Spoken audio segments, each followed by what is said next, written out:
Já estamos de volta com Redação Novo Tempo e você deve se lembrar da MC Melody, a cantora de 8 anos que causou polêmica por ser considerada sensual demais e que já foi pauta aqui no Redação. Pois bem, após denúncias, agora o Ministério Público de São Paulo está investigando o forte conteúdo erótico e de apelo sexual nas letras e na coreografia de crianças e adolescentes músicos. Além da MC Melody, outros funkeiros mirins estão sendo investigados. Como? Vamos lá a lista. As MCs, né, que fala, Princesa e Plebeia, MC Bin Laden, MC Brinquedo, MC Pikachu. Tô rindo porque eu não me imagino falando esses nomes e eu tô aqui falando. O MC Vilãozinho, de apenas 6 anos e que foi incluído no inquérito dessa semana. A gente, de vez em quando, mostra algumas coisas aqui para que a gente possa começar a nossa discussão. A gente não tem nem condição de mostrar um vídeo dessas pessoas aqui na TV Novo Tempo, dessas crianças aqui na TV Novo Tempo. Esse MC Vilãozinho, o nome dele real é Rian Pietro, ele tem 6 anos. Eu, infelizmente, vi um trecho do vídeo para poder entender aqui essa discussão. Gente, é um conteúdo tão erotizado. Não dá nem para falar o que ele disse, né? Eu imagino que ele não sabe nem o que está dizendo e nem o que está acontecendo atrás dele enquanto tem imagens passando ali num chroma key e ele está cantando. Porque não é possível uma criança de 6 anos dizer as coisas que ele diz. Enfim. Chroma key. Chroma key. Só para explicar para quem é um termo muito técnico, né? Não tem nada atrás dele de verdade. É uma Quando tela ele tá azul gravando. Que eles inserem imagens. Depois. Então tem as mulheres dançando lá, sensualizando, e ele tá na frente. Eu acho que ele não faz ideia do que tá. Eu quero crer que ele não faz ideia do que ele tá cantando. Porque pode ser que ele faça. Gente, acredito que não, Marcele, porque lembra quando você acredita tinha... que ele não saiba o que... Que ele não saiba. Porque lembra do Axé, o El Chan e companhia aí? A Suzane dançava, né? Não. Porque não sabia. Entregou, Suzane. Ele adora pegar no meu pé, né? Caiu o ponto do Eu perdi até o ponto aqui nessa história. Só que não, né, gente? Não dançava, obviamente. Mas continue seu raciocínio, Só Suzane. gente desde os não 4 vamos anos. revelar, gente, as coisas. Eu ouvia aquelas letras e por alguma razão também acabava reproduzindo, mas não tinha ideia do que aquilo significava. Até outros tempos aí que eu parei para pensar, gente, quando eu dizer essa palavra, eu não vou repetir, nossa, eu não sabia o que significava isso. Hoje, já casada, a gente tem uma mente diferente e eu penso que essa criança não sabe. Isso é mais agravante ainda pela situação. Na verdade, nem sei, né? Se ela soubesse, ia ser pior ainda. Enfim, uma situação muito complicada, né? Ela começa já a ter uma sexualidade muito precoce. Mesmo que ela não saiba, assim, de fato o que significa, ela começa a ter contato com esse tipo de palavras, de situação, e entra numa sexualidade muito nova, né? Pois é, eu acho complicado esse tópico, porque a gente vê crianças, né, tão novinhas, poxa vida, 6 anos, gente, não tem noção do que tá falando, né? Então, eu acho assim, quando você tá indo nesse rumo aí, né, como é que a criança foi apresentada a esse meio, sabe? O meio em que ela vive, o meio que ela frequenta, o que ela escuta, é essa cultura que ela tem. Então, não vou fazer aqui nenhum tipo de crítica, né, cultural. Né? A gente não tá... Não é esse o objetivo. Mas é preocupante, sabe? Porque você tem ali uma criança que não faz ideia do que ela está cantando, tem um público que paga para assistir, entende? Então, assim, é uma coisa que existe um incentivo por trás, entendeu? Isso me preocupa. Então, Marcele, e outra coisa, eu acho uma superexposição, a gente estava falando agora do ECA, né, sobre esse amparo e tudo que tem a criança e o adolescente, sobre o trabalho, a gente falou que teve uma redução no trabalho infantil, e é uma espécie de trabalho também, gente, porque essa criança trabalha horas, faz vários shows, né, não é o caso de todos os MCs, mas enfim, é o mercado que eles estão... engraçados, não estou falando só dos funkeiros, qualquer cantor mirim fica exposto a essa carga de trabalho. 20 shows por mês. 20 shows por mês, coisa que tem cantor adulto que não faz, né? A grana tem todo o retorno e tudo, alguns pais, né, defendem, inclusive da Melody, que não usa o dinheiro dela, mas a questão não é essa, a questão é o trabalho que essa criança está envolvida, mesmo que ela estude, mesmo que ela faça qualquer outra coisa, porque se pode cantar, inclusive atuar também. Tem crianças que participam de novelas ali que a classificação indicativa é para menor de não sei quanto e tem uma criança fazendo essa novela. Eu não consigo entender isso. Agora, então, se uma criança não pode, de repente, ajudar o pai na venda, lá no mercado dele, vendendo na mercearia ou numa banca de verdura, sei lá onde, ou qualquer tipo de trabalho, se essa criança não pode ajudar, ela também não poderia atuar cantando. Qual é a diferença de trabalho? Aí, porque artista então, pode? aí existe uma glamuralização desse processo, desse trabalho, né? E você está certíssima. Por exemplo, um MC desse, famoso, ganha, dependendo do show, de 20 a 40 mil reais. Ele consegue tirar de 20 a 40 mil reais por mês fazendo esses 20 shows. Então, assim, sustenta a casa, né? Louco.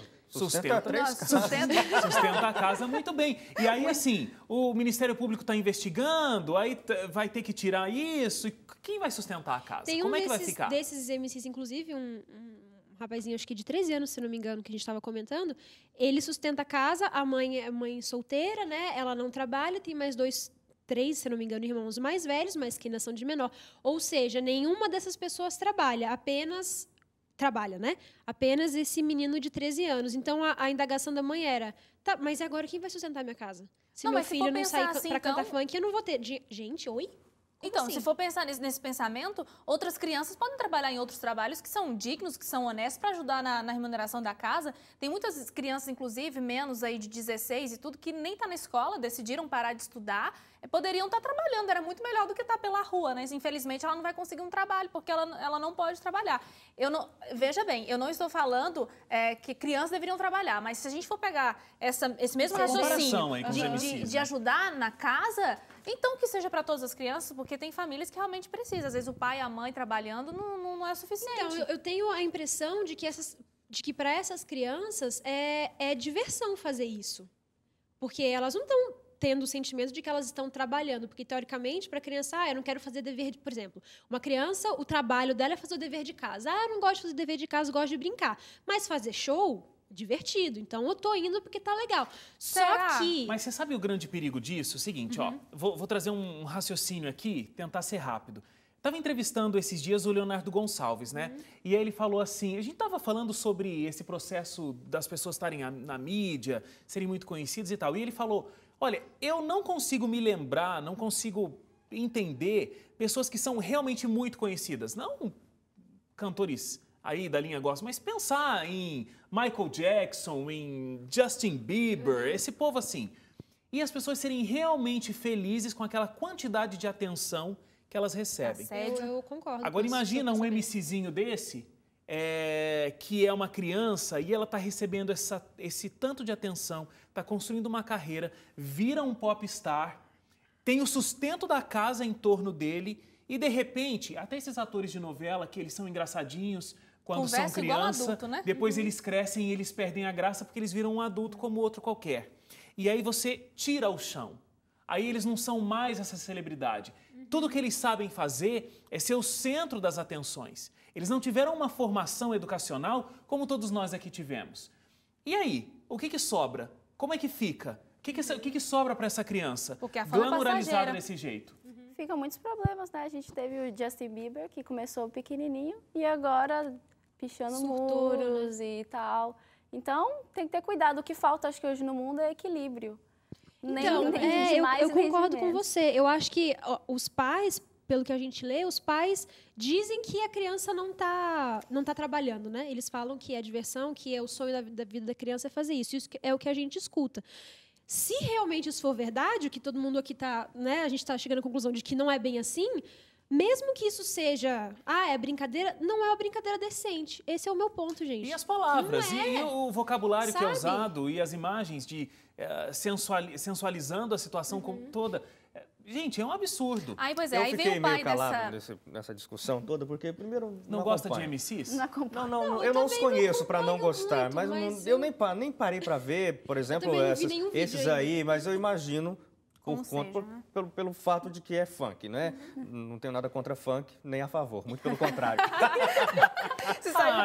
Eu tenho contra, eu não gosto não. Não, o que eu quis dizer foi que eu sou contra. Claro, não gosto, tenho minhas preferências Ele só usou musicais, umas palavras que não mais são legais. essas. Agora, a Marcele falou agora há pouco, no começo da discussão, que ela não estava querendo criticar o meio cultural em que essas crianças estão inseridas. Eu vou discordar de você e eu critico sim o meio cultural onde essas crianças estão inseridas, porque eu não consigo imaginar uma coisa assim. Eu agora sou pai, eu preciso ter uma preocupação com aquilo que eu ofereço para minha filha, com aquilo que eu vou permitir que ela veja, com aquilo que eu vou permitir que ela tenha acesso. É uma responsabilidade que cabe a mim como pai, que cabe a mim como um cidadão desse país, que cabe a mim como, sabe...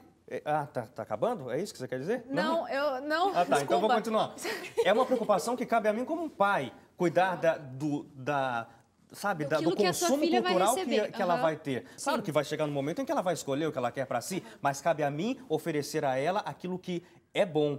E assim, isso não é uma cultura para uma criança. Se os adultos querem curtir, façam o que quiser, mas não é uma cultura que se possa dar a uma criança. Por quê? Porque quando você vê a classificação indicativa na televisão, para filmes, para novelas, para seja o que for, existem assim, por exemplo, classificação não aconselhada para menores de 16. Por quê? Contém frases sexuais, porque contém erotização, porque contém isso. Então, se para um menor de 18 anos não é aplicável isso pelas leis do Brasil, por conta disso, como é que eu, como pai, vou oferecer isso para minha criança como um meio cultural para ela? Isso está errado, sim, e eu critico essa inserção desse tipo de cultura para uma criança que ainda não tem o discernimento de saber se isso é bom ou se é ruim, porque isso é ruim. Muito bem encerrado este programa, Ailio Moura. Parabéns. Desculpa. Ficamos por aqui, gente. É isso aí. Não, foi legal mesmo. Foi bom mesmo, não foi? Foi ótimo, maravilhoso. Parabéns. Kathleen, muito obrigado pela presença. Obrigada. Quando voltar de Bangladesh, pode aparecer aqui no nosso sofá de novo. Pode deixar. Marcele, muito obrigado. Foi ótimo, obrigado pelo convite. Obrigado, meninos. A gente se encontra na semana que vem e com você também. Todo sábado às 9 horas da noite a gente está aqui para um debate com as principais notícias da semana. Um abraço para você e até o próximo. Tchau, tchau.